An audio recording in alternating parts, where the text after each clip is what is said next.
So when you are with Amma, when you are with Swami, in their presence, either physical or spiritual, you have to just experience it. And you can never express it. So Amma for me is my dearest mother, and she has unconditional love. I don't think I can ever answer that question. Who is Baba? Who is Amma? It's beyond my limited intellect and mind to comprehend. We can only experience their love and divinity, but I don't think we can ever express it in a proper way, because we have loyalties for our own faiths, loyalties for our own gurus, and to mix these loyalties comes across as not being focused on one guru. Yeah. One pointed focus for me is to have the focus of seeing the divine in everything and everyone, rather than seeing the divine in only one form or a body. And celebrate what a collective event like this can bring, can add a little bit towards the next step or moving forward with world peace. So when you look at brothers and sisters from Croatia, from Slovenia, from Serbia, I mean it's absolutely inspiring to see them and to see them chant and to see them seek for the knowledge of what this Rudram is about. And Ted, I really feel that the time, we are beyond Kali Yuga now, right? You see an event like this. That proves to you the golden age has arrived. Yeah, absolutely. Yeah. One pointed focus, seeing the divine in everything and everyone. The spiritual blueprint of Dr. Sehkar Boddupalli. Boddupalli relishes the opportunity to comment on Amma Karunamayi's and Sai Baba's constant teaching that everyone awaken to their true loving self. Dr. Boddupalli is a biochemist and works in consumer research and development in Central California. He also works tirelessly in teaching others the practical application of Vedas in our daily lives, work that takes him frequently to Canada, South Africa, Holland, Italy, Spain, and Croatia. Work that also led him to be a major facilitator in the 11-day-long Yagna for world peace in 2014, a special event brought to America by Amma Sri Karunamayi. Welcome to Souljourns. This interview was recorded after the conclusion of the Ati Rudram Maha Yagnam on June 12, 2014, in Forsyth, Georgia. Where are you in your mind and in your heart right now? Well, it's really incredible and incomprehensible for me to even imagine that this kind of an event has happened in the United States of America. It's nothing but the absolute grace of Amma, and absolutely it's Swami who has motivated innumerable devotees of his. I mean, this is Swami came in my dream the second day after the event started, and he said, Bangaru, this is not an event of any organization. This is an event of devotees. This is an event of love. And I am there to help. I am there to guide and inspire. I mean, if you look at what has happened in this event, 121 devotees, all of them professionals in their fields, doing sadhana for 121 days, that not only included daily prayers, weekend collective prayers, not watching TV, sealing on desires, paying for their own airfare, paying for their own accommodation, and on the top of it, significantly donating for the event. I don't think... Plus, you left out taking almost 2 weeks of their time away from their families and their homes and their professions. Absolutely. And I mean, how could that be possible but for, I mean, so only God can make it happen like that. I mean, this is what makes you believe that there is absolutely a supernatural force, you call it God or whatever it is, There is that collective love. What we experienced here is phenomenal. You're talking to a big audience who follows the Souljourns interviews from all over the world, many Westerners, many Americans. I would dare say you would have to go into the thousands of Americans to find one person who's even familiar with the term Yagna, Rudram. I certainly wasn't until Swami conducted his two enormous yagnas in India, and yet people came here. People came, I know, because I talked to them, who had never heard of those before, didn't know what to expect, and walked away elated. What is it about the power of people collecting under a big tent, which is kind of where we are, for the purpose of world peace, conducting a spiritual program that has an amazing ability to lift the spirits and lift the souls of all the participants? What is it? I think this is an event with Amma's vision of bringing together people independent of caste, creed, religion, gender, and even denominations. It's a very, I mean, she absolutely has opened her heart. I mean, this mother's love, right? I mean, you can't even imagine how much love she poured and she showered through this event on everyone. It's that mother's love, that's the magnet of her love that attracted people to come to this particular event. And she, from day one, she said, this is a spiritual event, it's not a religious event. If it is a religious event, you wouldn't be seeing Western women sitting around the Yagna kundas, right? You wouldn't have seen, we had more than 25 Christians that did the Yagna. We had more than 3 Muslims that did the Yagna. This must not universally sit well with everybody who is brought up to do the chanting this way. How does that make you feel that this is in a way making waves across the world of people who really put their heart and soul into these Vedas and chants and Rudram? It's very hard to swallow or comprehend for the traditionalists.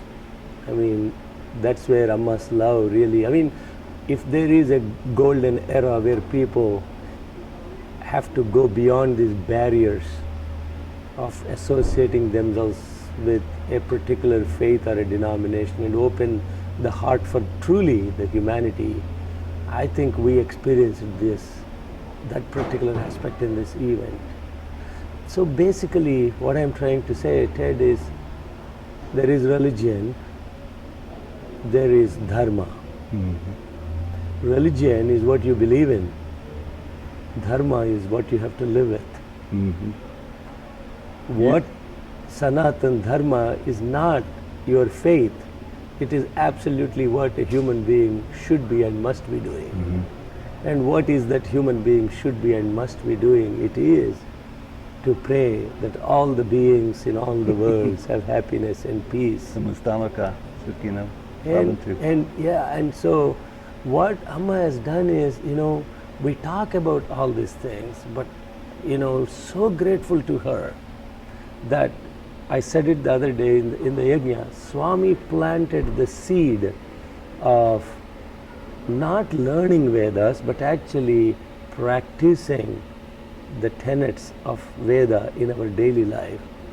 But Amma actually is taking that seeds that are now sprouted, the saplings, and with her love, nourishing these saplings to become the trees that would give shade to the whole world. I want to pull my camera over just an inch so I get more of Swami in the background, and I do this because you requested that I put you in front of the photograph of Swami. When did your walk with Sri Satya Sai Baba begin? When did you realize you had a spiritual calling? Maybe as a young boy, maybe as a young man? It's actually much more simpler. My daughter went to Sai Spiritual Education. At that time they called it Bal Vikas. Mm-hmm. In Dallas, Texas. Until then, I was not a follower of Swami. Really? Yeah. So it was later in life for you? Absolutely. When I was 25, 26 years ago. And this is in Dallas? That's in Dallas, Texas. In India, I was not a Sat Sai Baba devotee. I was a Shirdi Sai devotee. Mm-hmm. And I watched my daughter, I used to drop her at the Bal Vikas classes and go watch the cowboy games. And when I would drive her back home, I would ask her, so what did you do today? And when she started telling me what she was doing in these Bal Vikas classes, I said, man, if a little heart is getting influenced so much, there should be something about him. And that's how I became a devotee. So all the credit goes to my, daughter's Bal Vikas. But forgive me for being so dramatic, but you didn't just become a devotee, and I've never thought I'd use this term before, it just popped into my head. You very much became spiritually electrocuted on your spiritual path. There's no doubt about it. For those people who haven't seen you, heard you sing, heard you talk, heard you facilitate events of this magnitude, heard you and saw you manage people to their highest level, there's no way to comprehend how much of a change is going on in you. So what else happened to allow that transformation to occur of that magnitude? I think, Bhagavan for me is really the inner being in myself. I don't quite have that much of physical proximity to him. So the only thing I tell people is the only ring he gave me was ignoring. By ignoring you. And which was actually a great blessing, because what happens is he inspired me through inner, connection with him, whether it is Vedas, I never learned any Vedas under any spiritual, under any guru. There was no physical guru that taught me the Vedas. And Bhagavan just basically chose this useless instrument and wanted to turn it of value to him, and basically value to myself more than value to him, because any things that we do, even event like this, as I was explaining before, this was an insight Swami gave in a dream once. He was explaining to me, we were doing some mega project when I was in Satya Sai Baba Center of Central San Jose, and Swami was so phenomenal.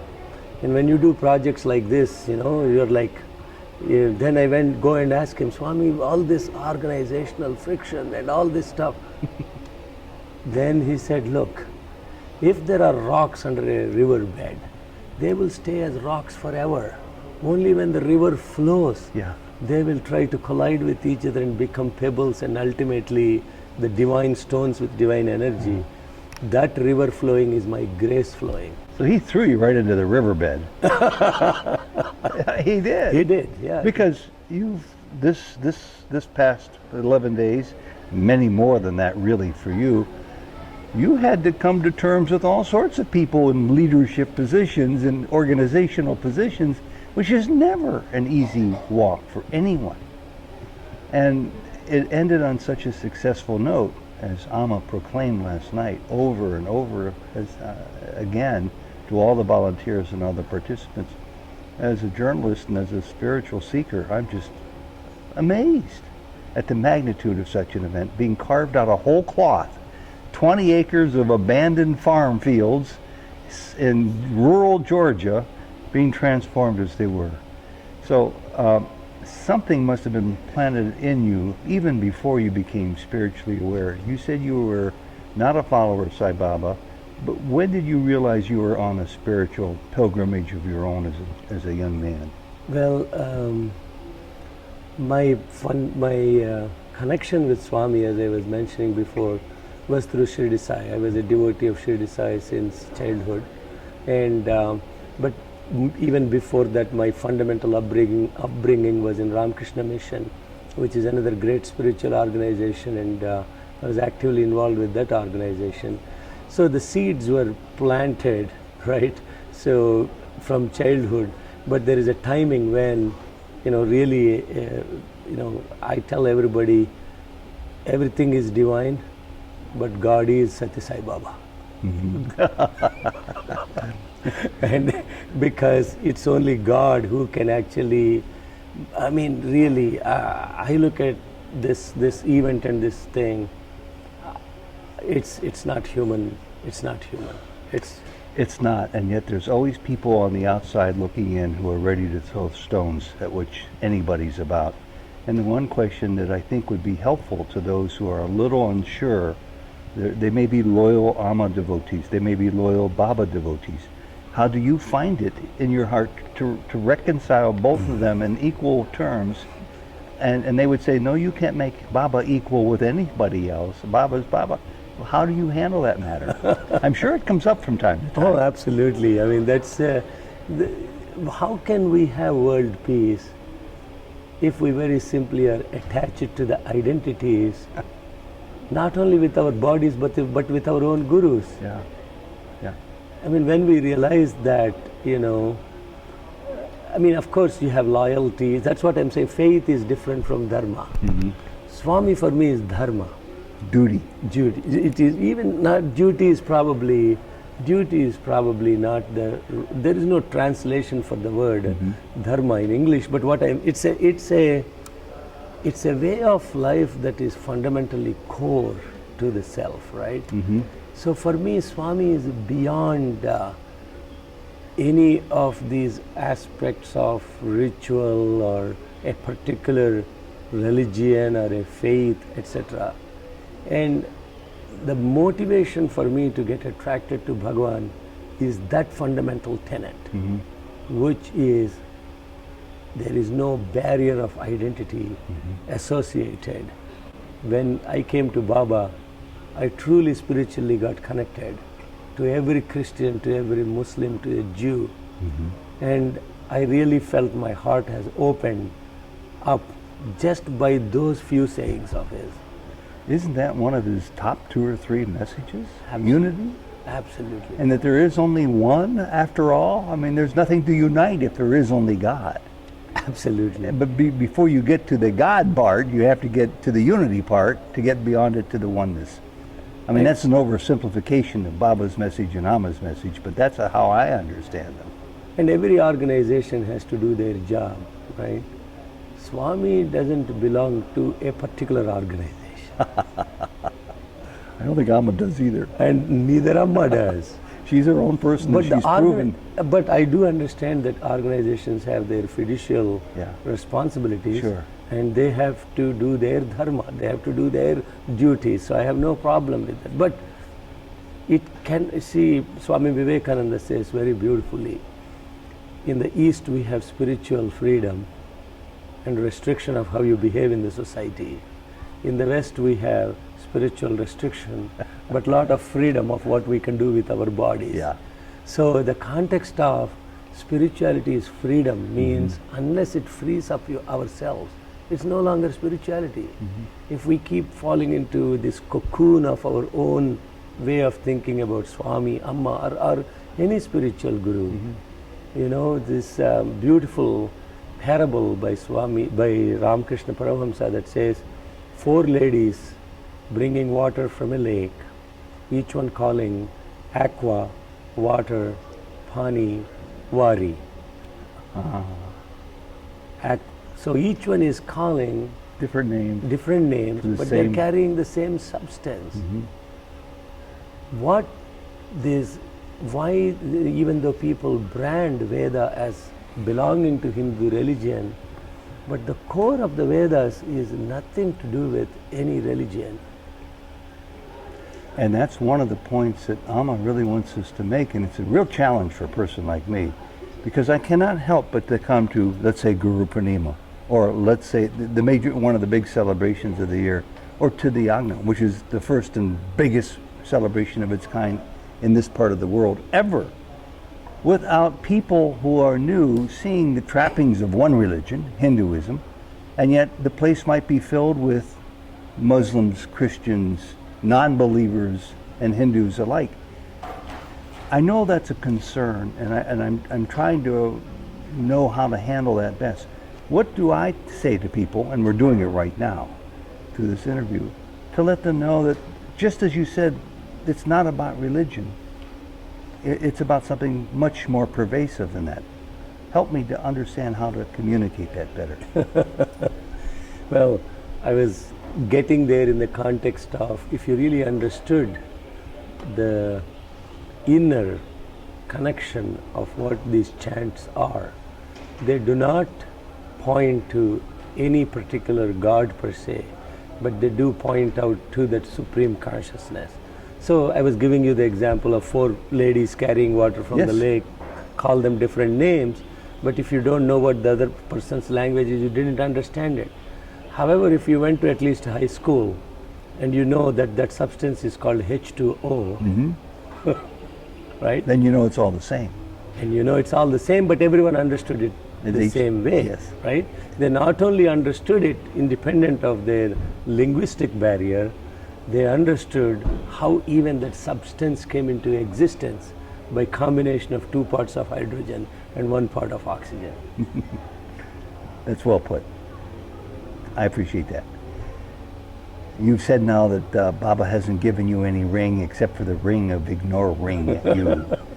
But I'm guessing you might have a couple of Baba stories you wouldn't mind sharing with us in your walk with Swami for so many years. Well, Swami, I mean, my experiences, for example, as I was telling you, I'm not a Vedic scholar, nor did I study Vedas. You sure look and sound like one to us.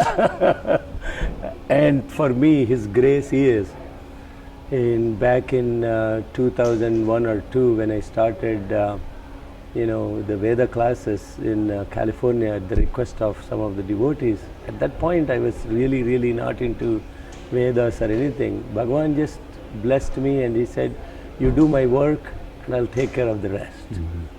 And I said, but I don't know Sanskrit. I told him, Sanskrit? What is that? He said. Then I realized immediately that I pronounced it in an English way. I said, no, sorry, apologize, Swami, Samskritam. Samskritam. Then he said, it's not a language. Kritam is to do, samyak kritam, which is to do it together and to do it well. I see. Just practice is what is needed. It's like Nike logo, just do it. And if you don't think you're doing it perfectly, just do it anyway. Just do it anyway, exactly. So for me, really, Ted, but I cannot really say that I have these incredible miracles that Baba did this to me, Baba did that to me.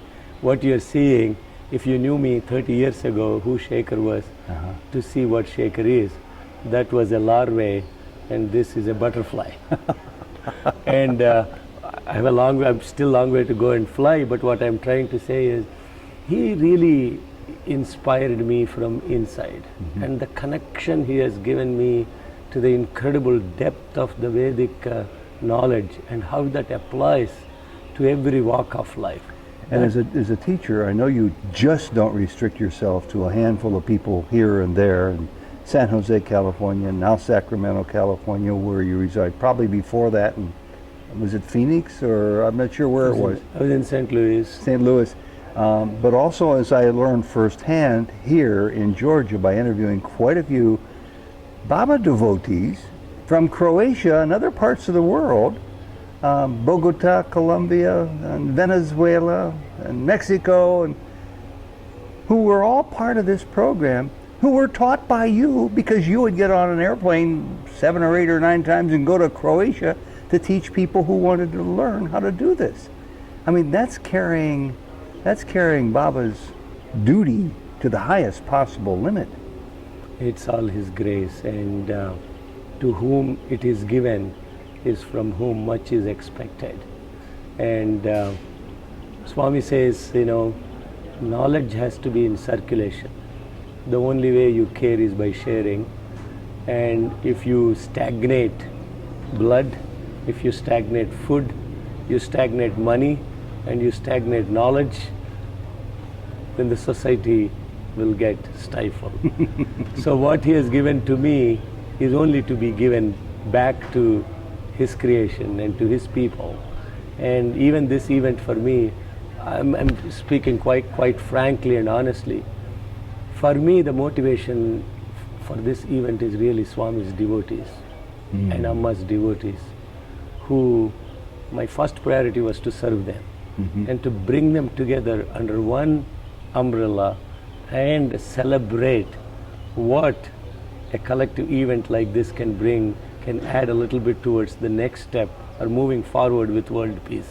So when you look at brothers and sisters from Croatia, from Slovenia, from Serbia, I mean it's absolutely inspiring to see them and to see them chant and to see them seek for the knowledge of what this Rudram is about, right? This is a complex, difficult, in my estimation, not yours, long, complicated chant. It seems to go on forever and seems to be insurmountable, and yet not just with the chanters here in the hall for 11 days. I would look around with my camera, I would walk around any day of the week, and I would see people walking outside the hall doing the chant. Yeah. In complete harmony and sync with what's going on inside the hall. Isn't that amazing? That is amazing, yeah. And with one single statement of Bhagwan, the entire world got empowered to learn Rudram. Rudram is something my wife convinced me to take a serious look at to learn, so we bought 2 books. My first observation was, where's the English? Well, there's I guess they call it a transliteration that helps you to say the syllables in the language that you can recognize, and then there's the Sanskrit, and then there's page after page after page, and I said, I know what my limitations are, and I think I've just met them, but I will try. We'll find a way to listen to it somewhere and follow along. A slow version, maybe, No, so we can keep up with it. I think listening is in itself a great thing. I mean, it helps a lot, settles the mind. I mean, Dikshit ji explained it very, very beautifully the other day. He said, a doctor can only treat the body. The inner instinct of a being can never be corrected by any doctor except the doctor of all the doctors. Yeah. Right? That's so and that's so beautifully put. And in the context of what we are, when people come together and they listen to the chant, and it quiets the mind, and it takes us to the, and I mean there are some simple mantras which, when we actually understand the inner meaning, they're phenomenally powerful. There is a particular mantra that says, Asaujasthamro Arunavuta Babhrusu Mangalaha Ye Chemagum Rudra Abhito Dikshusrita Sahasrasho Vaishagum Heda Imahe. The literal meaning of this mantra is that sun is first blood red in color, then crimson red in color, then white in color, then colorless, reflecting in everything around him in millions of ways. That's the meaning of this. And it's poetic. It's and beautiful. It's poetic. It's poetic and very beautiful. But I didn't understand why you're talking about sun in the middle of Rudram, which is supposed to be about Shiva, right? So I mean, Swami literally, when he blessed me to start teaching the Vedas, when I told him, he said, teach them well, teach them with the meaning of what it means. Then I said, but I don't know how to tell the meaning. He said, don't worry about that. I will give you the insights about he's that. given you those? So when I was teaching this mantra, I asked Bhagavan, what does this mean? Then he said, in physics, there is something called critical angle of internal reflection. Critical angle of internal reflection. So when you look at the divine effulgence with glasses that are red in color, in your tamasic nature, God appears fearful and blood red in color. And when you relate to the divine effulgence, in your passionate nature, what's called the rajasic nature, he's crimson red in color. When you're equipoised in nature and you look at God, he looks white in color. When you're completely aligned with God, he will be right on the top of you. He's not only reflecting in you, he's reflecting in every single substance around you. And that is the real meaning of that mantra, he said. Oh, that's really nice to contemplate. It's amazing. I recall Amma saying she so badly wanted people to just be respectful and be present, whether they had ever heard of the Rudram before or not. And she said, she might as well have said to me, Ted, son, if you can't do the Rudram, sit and just chant Om Namah Shiva. And if you can't chant that, just say Shiva. She said, all you need to do is be present. And what she effectively was saying was, let the energy that radiates out from those who are chanting it fill you as it's filling one another. Do I have that pretty close to being right? Absolutely. I mean, I think by what she's really saying is, when we are aligned in the context of, like you were saying, that unity, that unified one single focus, and the two letters is Shiva are the seed letters for the entire cosmos. That's what the entire Vedas, if you take the four Vedas, the center of the Vedas is called the Yajurveda. The center of the Yajurveda is Rudram. The center of Rudram is the particular chant called Namah Somaya Cha Rudraya Cha. The center of that is Namah Shivaya. The center of that is Shiva. So from that center came this entire... I didn't know that. That's really interesting. That's really interesting. Before I let you go, how did you come to Amma? I met with Amma back in 2007 when she came to Divine Science Center in Central San Jose. And was that one of her first visits to California, maybe? no, it was, I think she was already coming here since 20 years. She said she is, That's right. This is her 20th year in America. Yeah, 20th year. So it's pretty recently. I met her 5-6 years ago. But my real connection with her started happening maybe 2-3 years ago, really. Just 2 or 3 years ago. Yeah, 2 or 3 years ago. And again, what really fascinated me is her real love. I mean, in Austin, 2-3 weeks ago, I was in Austin with her, and I was driving with her, and she made a statement that was really beautiful. She said, son, I have come to increase your love for Baba, not to share it with him. Wow. That's going to be very loving for anybody who hears this, who feels so committed to Baba and doesn't want to share Baba with anybody else or convert to another religion called Amma. It's all one, and she's giving you proof of that. Absolutely. And she never wants me to chant any other mantra than Sa Ishwarai Vidmahe. Really? And when I'm with her and she's asking me to pray, sometimes I will chant some Vedic things. She says, no son, just chant Sa Ishwarai Vidmahe. And of course I hear many Sai bhajans coming from your wonderful voice, and the many devotees around you who all join you. Well, my first exposure was when I was in Guru Purnima in Flushing Meadows, New York, and with Amma, and I thought I recognized some of these young men who were bhajan singers sitting below her feet. They just came from the Sai Baba hall, down the hall from the temple, down the next floor down, and came up and sang bhajans for Amma for Guru Purnima. and they were Baba bhajans. And she just smiled and loved it. So who is Amma? I don't think I can ever answer that question. Who is Baba? Who is Amma?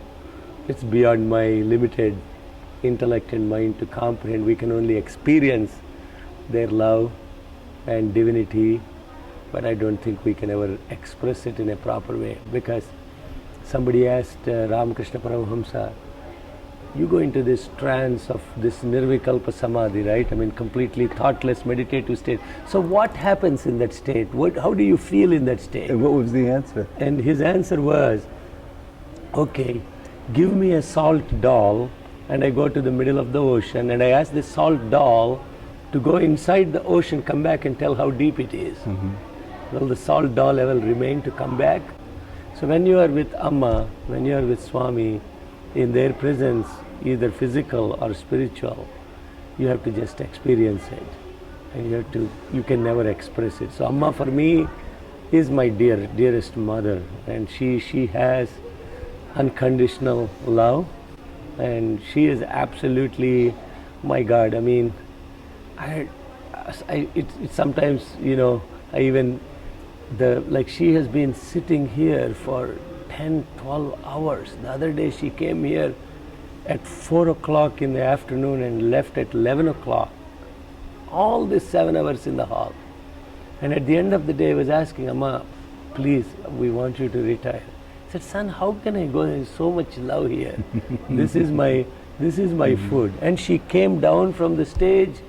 She sat on the floor with us. Yes, I right? saw that. I mean, it's like, for me, that says, you know, how much love she has and how much compassion she has. And she doesn't leave out any person to bless, and then only she leaves, right? I mean, she's uniformly interested in making everybody feel the love that they should feel by their birthright, and she makes sure that they all get it.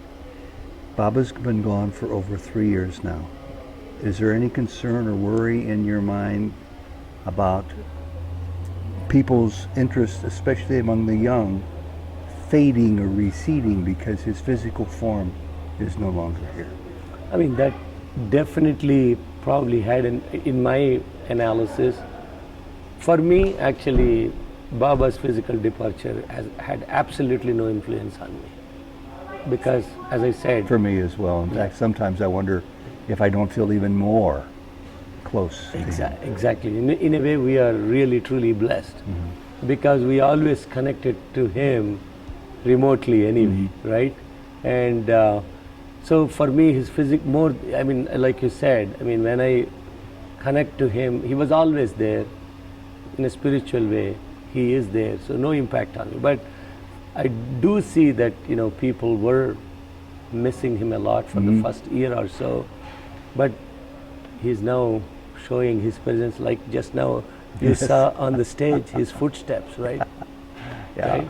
yeah. And yesterday when we were doing that garland fell, Over right his when we picture. were doing, and every day he's been giving some sign or the other that he is present. And so, is there, you know, some people criticize, well, people like Amma are distracting Baba's devotees, you know, then she's trying to fill the gap of Baba's devotees with her physical presence. They can say whatever. For me, personally, these two are not really related at all. And this is a sensitive question, but I feel compelled to ask it because I think people are watching and listening and trying to decide to throw themselves into this concept called unity. And the question goes like this: we've been talking about the Baba people who might feel some misgivings about fellow devotees sharing their time between Baba and Amma. But on the other side of the ledger, there's also a concern among some people who love Amma. They've been with Amma since day one, since before she started coming to America 20 years ago, who feel slightly filled with misgivings about Baba people bringing, let's say, a heavy emphasis on Baba into the Amma world. I only bring this up because I want to make sure people profit from the point of view of those who walk that one path called God, where they encounter the Baba and Ammas of the world in unity. I'm saying this awkwardly, I know that, but I'm trying to be diplomatic in presenting the question to you. So if you understand that question, how would you respond to it? No, this is, as I was mentioning before, this is tough because we have loyalties for our own faiths, loyalties for our own gurus, and to mix these loyalties comes across as not being focused on one guru. Yeah. One-pointed focus for me is to have the focus of seeing the divine in everything and everyone, rather than seeing the divine in only one form or a body. And I should add here, it's a little personal, but I once had someone criticize me to my face that I'm out there digging too many shallow wells looking for truth, when I'd settle on one well and keep digging it deeper and deeper. And my response was, and Jody helped me with this because it's so true, all those many wells that I dig are all about the same thing: non-duality, unity, oneness. There is only God. And so I don't know if that appeased him or made any sense to him, but that's what I hear you saying now. There is only God. There is no question that we have to first get grounded, and for helping that grounding, right? You have to have a focus on one guru, and they'll help you get grounded. Once you get grounded and you are unshakable, then that particular guru, their role is done. Then they are helping you see everything as the divine, right? So I'll share another parable from Ramakrishna Yes. Paramahamsa, which was makes this one-pointed focus come relevant, which is, he says in a parable, if the mother has to show a child a star, a particular star through the window, then the mother says, son, look at that star. The son is saying, which star is she talking about? Then the mother says, you see, there is a tree right in front of this window, yes. You see a fruit on this particular twig, and he says, yeah. Now at the tip of the twig, there is that star, and that star is a particular star. Now the son is able to see a particular star very clearly because he has been given a framework of thinking. The moment that star is seen, the kid is neither seeing the window, nor the tree, nor the leaves, nor the twig. He's seeing the star. So whether it is Amma or Satya Sai Baba or Ramakrishna Paramahamsa or any of these greatest gurus, for me, they are the ones that are establishing that framework of what divinity is, help us focus. Now if you only keep seeing the twig and the tree, then the point is to see the star. Yeah, really well put. I think maybe we'll conclude on this note with the promise from you, Shekhar, that I'll be allowed to put my camera up in front of you many, many, many times to come.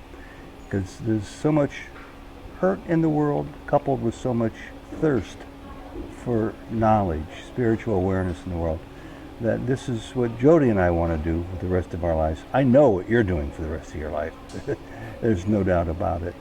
So please agree to that we can sit down from time to time. Oh, you have my commitment on that. And we'll just talk about what's ever going on in the world at the moment. And you and Jody do a phenomenal job through your Souljourns, and I watch many of your videos, and you try to bring this whole concept of divinity that is manifested through unity and world peace. And Ted, I really feel that the time, we are beyond Kali Yuga now, right? You see an event like this. That proves to you the golden age has arrived. Yeah, absolutely. Yeah. And it is, it's a shared passion that we have. And thank you for taking time, and thank you for giving me the opportunity. Let's conclude with you repeating that Vedic chant that was so meaningful about the various color radiating from the sun. And we'll conclude on that note. Asau yasthamro arunavutta babhrusu mangalaha ye chemagum rudra abhito dikshu srita sahasrasho vai shagum hedai mahe om shanti shanti shanti. Shekhar, thank you so much. Sai Ram, Jai Karunamayi, Namaste. Om Sri Sai Ram, Jai Karunamayi.